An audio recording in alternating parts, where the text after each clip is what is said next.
நாங்க வந்து Swiggy first வருமா இல்ல ஜொமேட்டோ ஃபர்ஸ்ட் வருமா அப்படின்னு சொல்லிட்டு ஒரு இது வச்சுதான் நாங்க வந்து பண்ணுவோம். ஆக்சுவலா 2 பேருமே ஒரு என்ன சொல்றது, ஒரு நிமிஷம் அந்த அரை நிமிஷம் இதுலதான் இதுவா வந்தீங்க. பட் நீங்க தான் எனக்கு ஃபர்ஸ்ட் கால் பண்ணீங்க. அதனால நாங்க உங்களுக்கு வந்து ஒரு 500 rupees வந்து நாங்க உங்களுக்கு அனுப்ப போறோம். நான் வெளியே லொக்கேஷன் பக்கமாக இருந்தேன், அதனால் நான் சீக்கிரமாக வந்துட்டேன். அவரோட லொக்கேஷன் 10,000 அசிங்கமாயிடுச்சு. ஓகே, நான் 2 பேர்ல யாருன்னு பார்த்தோம், நீங்க தான் ஃபர்ஸ்ட். நீங்க എടാ അതൊക്കെ പറഞ്ഞേട്ടാ മൊത്തം കേട്ട് മൊത്തം ആയില്ലല്ലോ.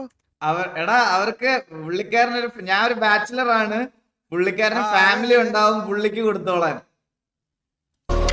நீங்க என்ன அவருக்கு கொடுக்கணும்னு சொல்றீங்களா? சரி இருங்க, நான் கொடுத்துறேன். நீ வாங்கிடுவா.